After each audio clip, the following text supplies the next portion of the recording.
foi aprovada, o que a gente vai percebendo? Sobretudo a de 2004, né, que talvez tenha sido a que mais inspirou a atual política de segurança e saúde do trabalhador, né, talvez as meninas possam me corrigir aqui se eu estiver equivocado, né, mas lá o que a gente vai perceber? Que já se constata que o perfil de mortalidade da população trabalhadora do Brasil está se modificando. Tá? Então a gente percebe que, ao lado das doenças já consagradas, silicose, né, começa a surgir aí um novo tipo de adoecimento, que é o adoecimento mental. Inclusive aponta algumas causas para isso. Né? As formas de gestão, principalmente a intensificação do ritmo de trabalho, né, tudo isso vai fazendo com que o perfil de adoecimento vai se modificando. Só que quando a gente começa a pensar então nas ações propostas, nas diretrizes, não tem nada que aponta para a direção da saúde mental e trabalho. Tá? Então assim, a gente constata e fica estupefato, né? Nós estamos adoecendo, mas mentalmente. E aí, né? Não tem nem como provar isso em notificação. Pois é. Aí a gente vai ver que uma das estratégias tem sido justamente a notificação. Né? O desafio do ponto de vista político é a necessidade de apoio do município, né, de Betim, tá? Necessidade de recursos financeiros para dar continuidade, mas algumas perspectivas aí anunciavam, né? E talvez a mais importante delas foi uma publicação, quem é da psicologia deve conhecer, né, que é uma publicação do CREPOP, que é um trabalho que foi escrito. As três principais escritoras dessa cartilha do CREPOP, a Maria Elizabeth Antunes Lima, Maria das Graças Jacques, do Sul, Santa Catarina, Rio Grande do Sul, né? E a Leni Sato, que estará aqui com vocês no dia 21 de março. Tá? As três que, então, escreveram isso, dando algumas orientações, né, algumas diretrizes para a gente pensar na atuação dos psicólogos, sobretudo em serestes, né? Elas focam muito essa coisa do sereste. Né? E aí então eu entrei para o doutorado, né? Fiz lá a minha seleção e comecei então o meu trabalho como doutorando. Tá? E aí a gente começou então nesse período, assim que eu entrei para o doutorado, no mesmo ano que eu entrei no doutorado, né, 3 meses depois, o Sereste então resolve contratar uma psicóloga. Eu tenho muito contato com a gerente do Sereste, que é a Magda. Aí na época que a gente fazia essa discussão no Fórum de Saúde do Trabalhador, a Magda falou: nós precisamos contratar uma psicóloga. E eu incentivando, claro que preciso, né, porque a agenda da universidade não pode ficar nesse lugar de substituto. Vocês têm que dar conta disso. Então isso acabou também provocando essa contratação da psicóloga. E aí eu comecei com essa psicóloga, uma pessoa muito interessante, muito inteligente. Ela tinha saído da assistência social, ela então não era da saúde, estava muito insatisfeita com trabalhar na assistência social, e aí a Magda conseguiu fazer um jeito dela ser então migrada para a saúde. E aí levou. Ela não sabia absolutamente nada de saúde mental e trabalho. Ela disse que tinha ouvido, na época da graduação dela, 10 anos atrás, na verdade agora 12 anos atrás, ela tinha assistido uma aula da Beth, né, da Maria Elizabeth Antunes Lima, que é a minha orientadora. Ela tinha assistido uma aula. Assim, era uma disciplina, alguém convidou a Beth falou de saúde mental e trabalho. Depois disso ela não tinha lido nada. Então ela me procurou, a Magda sugeriu que ela me procurasse, falou que eu estava desenvolvendo essa pesquisa, e aí o que eu propus para ela é o seguinte: vamos fazer então uma análise da sua atividade. Eu estava fazendo uma disciplina lá na ergonomia, na UFMG, e aí o Francisco de Paula, Antunes Lima, o Chico, eu falei: você pode usar então a atividade dela. Eu falei: mas ela está começando. Ele falou: ótimo, melhor ainda, né? Porque aí a gente já vai vendo quais são os obstáculos que ela está enfrentando. Né? E aí o que a gente foi percebendo? Bom, o serviço de psicologia ele não pode ser, ele não pode atuar fora das diretrizes do próprio serviço. Né? Então, ela tinha que pensar em ações de assistência, de vigilância e educação e promoção da saúde, que são as 3 linhas de atuação de quem está aí na saúde, né? E aqui eu vou então chamar a atenção para algumas coisas que a gente foi conseguindo fazer, né? Eu, a partir desse trabalho de análise da atividade dela e acompanhando, né? Hoje então eu participo de 15 em 15 dias das reuniões de equipe do Sereste, tá? Aliás, Ana Paula, né?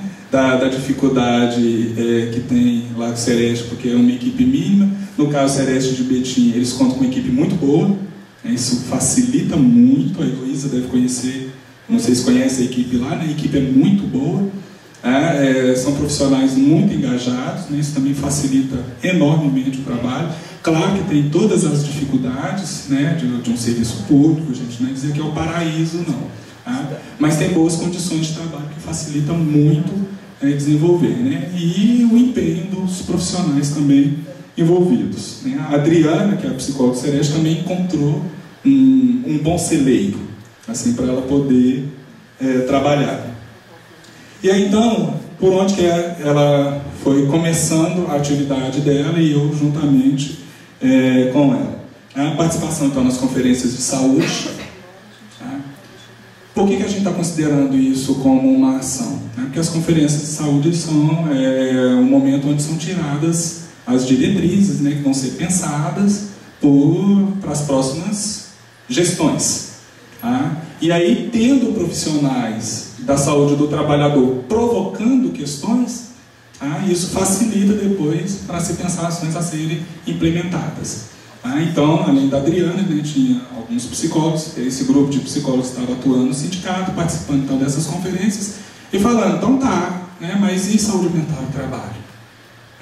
Isso não vai ser pensado, isso não vai ser questionado, né? Então uma série de questões foram acrescentadas, né, nesse relatório e que diziam respeito à saúde mental e trabalho. Eu mais a Adriana passamos a visitar todos os CERSANs, né, para conhecer a rede de saúde mental. Tá? Conforme eu disse, né, uma rede meio funcionando, meio não. Né? É interessante que até pouco tempo atrás, os próprios profissionais da saúde mental não se reconheciam como do SUS. Eles não eram do SUS, eles eram da saúde mental. Né? Eles se identificam, né, se autodenominam como os profissionais da saúde mental, não são da saúde. Né? Então, essa nossa aproximação de ir lá, né, conversar e perguntar sobre saúde mental e trabalho, isso tinha um efeito também assim, de provocar neles uma reflexão sobre a questão de saúde mental ligada ao trabalho. Né? Claro que aí a Adriana também, eu que fazia as entrevistas com os gerentes, por causa do meu doutorado, a Adriana apenas me acompanhava. E aí depois ela levava, então, cartilhas, cartazes, né? Tem um cartaz que o Sereste Betim criou, né? Que é uma lupa, né? Ele estava assim, saúde, e aí embaixo a pergunta, né? Existe alguma relação com o trabalho? Assim, uma pergunta bem simples, né? Tem um problema de saúde, existe alguma relação com o trabalho? Só pergunta isso, né? Só se pergunte isso, né? E aí para a saúde mental e trabalho, vocês não imaginam o quanto que isso é um avanço, né? Um profissional de saúde mental perguntar se, né, aquele distúrbio que o cara chegou lá, o cara chegou quebrando as coisas todas, né, amarraram, contiveram o cara, colocou no SAMU, chegou lá e disse sempre, o cara está quebrando tudo lá. Pergunta, tem alguma coisa com o trabalho? Onde foi que ele surtou? E aí depois, né, claro que a primeira medida é emergencial mesmo, saúde mental é serviço especializado, né, você vai dar então a assistência, o acolhimento, a assistência, mas depois investiga, né, se esse usuário da saúde mental vai ficar ali durante um tempo. Então vamos investigar a história pregressa dele para a gente pensar se tem alguma coisa a ver com o trabalho. Coisa que então antes não era feito. Né? E aí eu comecei a participar também das reuniões de equipe do CERSAN. Conforme eu disse, eu estou no Sereste de 15 em 15 dias, porque na semana, né, então uma semana eu vou no Sereste, na semana seguinte eu vou no CERSAN. Estou participando de todas de 15 em 15 dias também no CERSAN, então eu vou alternando, né? Uma semana no Sereste, outra semana no CERSAN. E num dado momento, isso foi muito interessante, né? Pensando que como pesquisador, como que o pesquisador acaba sendo interventor, até mesmo sem querer a gente acaba intervindo, porque o pessoal do Sereste, né, no começo, eles me identificavam como sendo da saúde mental. Porque é psicólogo, né, então está ajudando a Adriana, então o Manuel é da saúde mental. No Sersan, o pessoal sempre me identificou como do Sereste. Então, quando eles queriam saber alguma coisa do Sereste, eles viraram para mim: Manuel, tem como você levar isso lá para o Sereste? Inicialmente me incomodava muito, assim, né? Porque eu estava nos dois e não estava em nenhum, né? Então, assim, uma crise de identidade, né? Assim, eu sou da saúde mental, eu sou da saúde do trabalhador, né? Eu queria um ponto de identificação, mas é justamente nessa fragilidade que eu percebi que estava a força, né? Porque como um me identificava como do outro, eu acabava funcionando meio como um elo de ligação. Porque existe fosso, gente, vocês não imaginam o fosso que existe, quer dizer, vocês imaginam assim, né? O fosso entre saúde mental e saúde do trabalhador, né? Assim, uma distância quilométrica, né? E aí, então, ter uma ponte, né, que fazia essa ligação foi muito interessante. E aí eu lembro deles discutindo um caso, esse caso, inclusive, eu devo explorar no meu doutorado. E aí, num dado momento, o psiquiatra começa a narrar o caso, e aí eu pego e faço uma pergunta simples, né? Ele trabalhava de quê? A pergunta mais boba, né? Ele trabalhava de quê? Aí, a hora que eu faço essa pergunta, o psiquiatra olha para mim e falou: Manuel, você podia levar esse caso para o Celeste. Porque tem uma questão trabalhista aí. É o caso de um funcionário público que tinha sido exonerado do cargo, um processo muito complicado. E aí ele pega e fala: ajuda a gente com esse caso. E aí eu pego e falo: em vez de eu levar para o Sereste, não seria interessante vocês irem até lá no Sereste para discutir esse caso? E aí então eles pegam as 3 referências do caso, que é o psiquiatra, a assistente social e a psicóloga, e eles vão lá no Sereste discutir o caso juntamente com a equipe do Sereste. A Magda vibrou assim, falou: não, que bacana, o pessoal da saúde mental veio aqui. Porque geralmente o pessoal da saúde mental não ia, né? Realização de rodas de conversa envolvendo o tema da saúde mental e trabalho. As rodas de conversa é uma estratégia, né, para se pensar, né, várias questões ligadas aí à saúde do trabalhador, e a Adriana, de tempos em tempos, então, incluindo o tema da saúde mental e trabalho. Ela fez isso umas 2, 3 vezes, né, sendo um especificamente sobre o nexo causal, né, trabalho e adoecimento mental, e um outro sobre suicídio, né? Esses 2 são os que eu lembro, né? Pensando aí na questão do suicídio ligado ao trabalho. O outro tema agora eu não lembro. Capacitação dos profissionais da rede para identificar e notificar os casos do SINAM, né? Tal como as meninas fizeram, só que aqui o nosso interesse da saúde mental era pensar nos casos de saúde mental, tá? Dos 12 agravos de notificação compulsória, são 12, né? 12 ou 8? Acho que são 12 casos de notificação compulsória. Um é relativo a adoecimento mental, tá? Só que geralmente a ficha só tem espaço para se pensar no transtorno de estresse pós-traumático. É um único agravo à saúde mental que é fora de questionamento, assim, né? Que tem relação com o trabalho, e aí os vários teóricos também reconhecem isso, né? O nosso próprio colega Dejur, né, chega a admitir isso, né? Que talvez seja a única categoria nosológica que a gente pode perceber que tem a relação direta com o trabalho. Então isso é mais fácil de você perceber, tá? Você está trabalhando, sofre um acidente, alguma coisa assim, e aí de repente você desenvolve todo um quadro, né, misto, ansioso, e de um estresse mesmo, e não consegue mais enfrentar a situação de trabalho.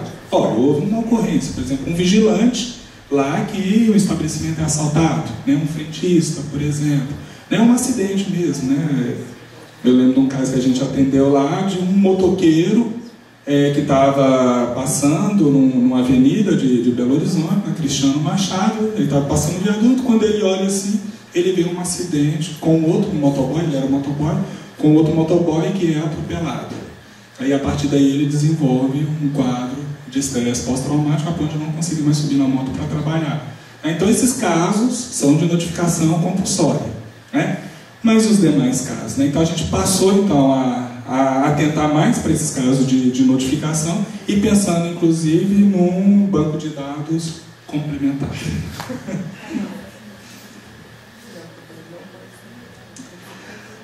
Uma outra estratégia, eu contei também muito com a colaboração de um psiquiatra, quer dizer, eu contei não, né? Nós contamos, né? A saúde mental e trabalho contou muito com a contribuição de um dos psiquiatras do Sersan, aí, que fez o mestrado dele com a professora Vanessa Barros, da UFMG, e discutindo a saúde mental dos psiquiatras. É muito interessante o trabalho dos psiquiatras de Sersan. Então ele pegou um dos Sersans de Betim e um dos Sersans de Belo Horizonte, discutindo a saúde mental. E com isso ele acabou passando então pelos teóricos da saúde mental e trabalho. Tá? E aí o que ele fez? Ele coordena a residência multiprofissional. Tá? Então ele passou a incluir a temática da saúde mental e trabalho na formação dos residentes. Porque é muito interessante, porque aí o que você vai ter? Profissionais que estão sendo formados já tendo tido algum contato com a temática da saúde mental e trabalho.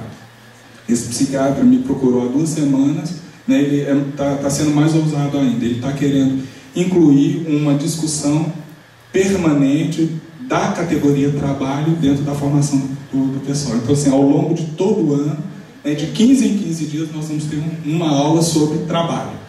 A ideia dele é de fazer com que esses profissionais que vão ser formados, né, atentem para essas questões do trabalho. Então nós agora estamos colhendo ainda os primeiros frutos, é muito incipiente, tá, gente? A psicóloga, ela está no Sereste há 2 anos. Né? Para um trabalho dessa monta, a gente sabe quanto que a gente precisa amadurecer ainda, né? Mas a gente já tem colhido aí alguns primeiros frutos, né? Que é a ampliação do número de casos atendidos por essa psicóloga, aumento do número de casos notificados no SINAM, né? Os casos de saúde mental e trabalho. A gente precisa dar visibilidade a isso, né? Como Renata e Heloísa colocaram, como é que a gente vai lidar com o problema de saúde mental se isso não é notificado, né? Então esse aumento da notificação é um dado extremamente importante. Tá? O próprio Sersan passou a encaminhar casos para o Sereste, coisa que não acontecia, né, em hipótese alguma, né? Geralmente eles descartavam esses casos, né? Agora eles atendiam lá, sem preocupar com a questão do trabalho. Além desse caso que eu contei, né, depois por própria iniciativa, uma outra equipe do Sersan procurou o pessoal do Sereste para discutir um outro caso. Tá? Então, assim, a gente tem percebido esse fluxo, né, do pessoal do Sersan indo ao Sereste. Então, assim, primeiro a gente precisou fazer o movimento assim, do Sereste vai até a saúde mental. E aí a gente foi, em todos. Tá? E aí agora a gente está percebendo que eles também estão fazendo esse movimento de vir. Tá? Então a gente apenas não vai. Vocês perceberam que eu me identifico também muito mais com o Sereste, né? Então talvez eu não esteja tanto em crise de identidade assim. Mas tenho me apaixonado muito pela saúde mental também. Desenvolvimento de uma maior sensibilidade dos profissionais do Sereste para as questões envolvendo a saúde mental dos trabalhadores, porque era um nó para eles. Né? Na semana passada eu fiz uma entrevista coletiva, isso por ocasião do meu doutorado, com todos os profissionais do Sereste, e pedi para a psicóloga ficar quietinha. Essa entrevista não é sua, ela é minha com os demais profissionais. E ela fala para danar com mal de psicólogo, né? Gosta de falar muito. Eu estou falando, eu vou ter que ficar calado. Eu falei, vai ter que ficar calado. Ela participou da reunião, e aí o pessoal falando, assim, a minha pergunta era, como é que vocês faziam antes da entrada da psicologia para lidar com os problemas de saúde mental e trabalho? E o que é que vocês fazem hoje? E por que mudou? O que afinal de contas mudou? Aí, né, fala, a entrada da psicóloga. Tá, mas o que da entrada dessa psicóloga provoca essa mudança? Então, e foi muito interessante a gente perceber a segurança, inclusive, que eles têm para dizer, olha, esse distúrbio Aí, claro que não são todos, né? Mas um trabalhador chega lá no acolhimento, por exemplo, assistente social atende, até fala, esse distúrbio tem relação com o trabalho, esse distúrbio mental, então eu vou encaminhar para a psicóloga. Eles falam assim da segurança que hoje eles têm de perceber nexo, né? Claro que em alguns momentos eles vacilam e falam, vou te mandar para a psicóloga e ela que se vira lá para estabelecer o nexo. Mas na maior parte das vezes com que eles também foram se empoderando disso, né? Claro. Nesse tempo que vocês fizeram esse atendimento aos trabalhadores, vocês depararam que algum deles tiveram alguma deficiência física em consequência desse... Você fala da doença mental causar uma deficiência física? Não. É muito mais comum o contrário. Então, por exemplo, um acidente mutilante, e a pessoa desenvolve um quadro depressivo. Tá? Então, assim, essa passagem, né, do físico para o mental, a gente observa com muita clareza, assim, com muita frequência. Agora, a pessoa ter tido um distúrbio mental e ter desencadeado, por exemplo, alguma consequência física, né? Não. Né? Talvez essas mais clássicas aí que a gente observa, que é úlcera, problemas cardiovasculares. A Adriana, ela tem um bom banco de dados lá, psicólogo. Eu coloquei agora um grupo de alunos para analisar esse banco de dados. Tá? Depois eu posso até responder isso com mais propriedade, né? Porque a gente ainda está no começo. Sim, os casos de dermatose, descartada a questão alérgica, né? Tem, né? Mas aí eu teria... Oi? Tá. A pessoa desenvolveu um quadro alérgico em função de algum problema, sim. Né? Mas eu teria que analisar melhor esses dados, desse banco de dados. Problemas cardiovasculares, né, de circulação, isso aí os estudos apontam muito. Né? Agora, recentemente, estava até comentando com o Luiz de um caso que não foi lá no Sereste que chegou, não foi na PUC Betim, fui dar uma palestra numa instituição e aí chegou uma pessoa, colega de um ex-aluno meu, psicólogo, ele me apresentou, e ela falando de um câncer que ela desenvolveu e ela tem clareza assim, de que foi por causa do trabalho. Ela trabalha numa fornecedora da Fiat. Gente, fornecedora da Fiat, conversa comigo. Porque assim, o que eu pude ver lá, tem muita coisa para contar para vocês. Né? Não foi a empresa que ela trabalha, não é a mesma que eu pesquisei, mas né, se quiserem ouvir relatos, assim, tem muitos assim, de muito adoecimento. Inclusive, ele usou essa expressão, eu já tinha ouvido essa expressão de um gerente da Fiat, um ex-gerente da Fiat, e esse psicólogo ele falou a mesma coisa, ele pegou e falou, lá nessa empresa, fornecedora da Fiat, né, a gente não fabrica só peças para a Fiat, não, a gente fabrica loucos também.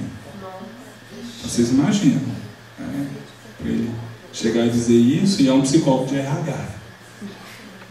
Assim, tá bem... Vamos dizer assim que está mais...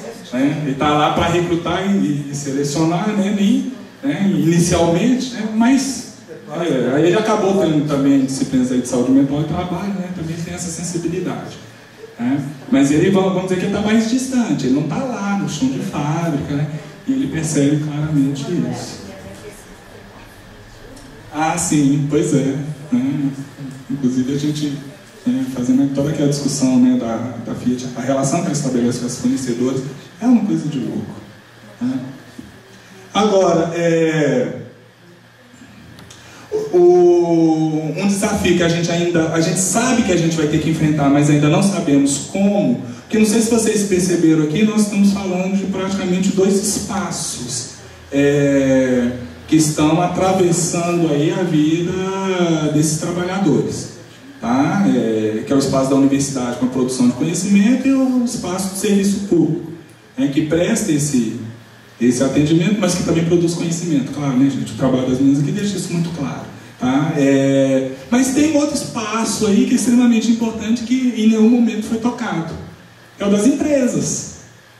Então assim, a gente vai ficar só curando isso e promovendo como? Como é que a gente fala de promoção a saúde do trabalhador sem mexer com o trabalho?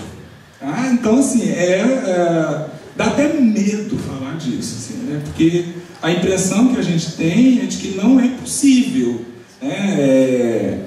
É esbarrar mesmo com um limite muito sério, né? No caso da Fiat, por exemplo, só para vocês terem ideia, quase não tem caso de saúde mental atendido pelo Sersan de esse trabalhador, ou de trabalhador da Fiat. Não aparece no Sersan. Olha que maravilha, né? Então a Fiat não adoece mentalmente, né? Porque não chega lá no Sersan.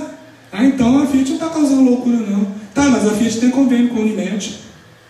A Fiat tem convênio com clínicas particulares. A Fiat tem convênio com o Hospital Psiquiátrico André Luiz. Então assim, o cara pirou, para onde que eles mandam? Mandam para o André Luiz. O cara está mais ou menos titubeando, né? Vai procurar uma das clínicas. Eles criaram agora um serviço de atendimento psicológico dentro da Fiat. É pavoroso, assim, né? Porque aí fica, né, prestando atendimento psicoterápico, né, para o trabalhador que está, né, o cara está mal, tal, procura psicólogo. Né? E aí vai lá, né? Vai ouvir algumas, vai falar um pouco, né, sobre os problemas dele, mas enfim, tá? Então isso não chega no Sersan. Mas a gente sabe que a Fiat traz adoecimento a esses trabalhadores. As fornecedoras da Fiat, idem. Só que isso não tem chegado. E como não tem chegado, a gente não consegue registrar e também não consegue intervir. Então, no ponto de vista da intervenção, pior ainda. Deixa eu aproveitar para fazer uma parte da sua fala. Aproveitando para fazer o esclarecimento, que o Manuel falou das empresas, né? E eu queria fazer uma parte e comunicar para vocês que nós recebemos uma demanda eu comentei com o Manuel ontem, né, do Ministério do Trabalho, que foi passada inclusive pelo Fórum de São Paulo para nós, de construir uma NR de riscos psicossociais. Então, que o Fórum pudesse ser um meio de discussão, o nosso Fórum, para auxiliar o desenvolvimento de uma NR. E aí, no caso, então, a gente entraria no caso na questão das empresas. É uma comunicação, inclusive, que nos alegra muito, né, num espaço como esse, já começar a ter esse tipo de repercussão. Inclusive, dentro dessa NR, a previsão da inclusão de um psicólogo no SESMIT das empresas, como sendo uma questão, uma obrigatoriedade além dos profissionais de auxílio. Acabei de falar aqui com a Renata, todos os CEREST, comentamos isso das empresas, mas a Renata falou que todos os CEREST têm um psicólogo mesmo, né? Porque assim, compõe a equipe mínima do CEREST um psicólogo. E um assistente social. Mas a formação desse psicólogo é importante. Não, claro, com todos porque os senão, minha filha, né? é um desserviço. Lá em Betim, sabe por que eles demoraram tanto a contratar psicólogo? Porque o CEREST lá ficou durante muito tempo sem serviço de psicologia, né? Eles ficaram durante muito tempo sem psicólogo porque os demais profissionais, e principalmente o médico, falaram: nós não queremos que venha um psicólogo para cá para colocar um divãzinho numa sala, né, para o trabalhador chegar aqui e ele ficar falando: fale-me mais sobre isso, fale-me do seu pai e da sua mãe. Por quê? Porque durante muito tempo era esse o papel que o psicólogo cumpria. E aí, de fato, a formação desse profissional ela é crucial, porque se entra uma pessoa com essa perspectiva individualizante, aí, gente, mata, é de serviço. É preferível não ter. Porque aí, quando não tem, você busca em outros espaços. Porque se tem uma pessoa que se distancia disso, para depois você retomar essa lógica, é muito complicado. Mas a visão do CEREST também tem mudado, não sei se a Ana Paula pode concordar comigo, porque não é questão da assistência nesse sentido, porque esse tipo de assistência quem tem que dar é a rede SUS. O CEREST está ali para estar cumprindo outro papel. Lá nos ambulatórios, numa perspectiva ambulatorial. Sim. E por isso que foi interessante a entrada da Adriana, né, porque como ela tinha uma grande vivência na assistência social, ela já chega com uma outra visão, de que não é desse tipo de atendimento. E o fato dela não saber nada, então ela foi buscando outras coisas, né? E hoje, assim, ela tem prestado assistência também, porque tem uma clínica especializada aí também que se faz necessária. O cara surtou por causa do trabalho. Onde que ele vai falar disso? Que tem um psicólogo para escutar individualmente, que tem né, essa escuta atenta para as questões do trabalho, isso é fundamental. Tá? Mas essa não pode ser a base do psicólogo. Com certeza. Né? Agora, Manuel, uma outra coisa que você colocou, assim, se não aparece essa doença, né, se não aparece essa notificação, né, quer dizer que a Fiat está bem.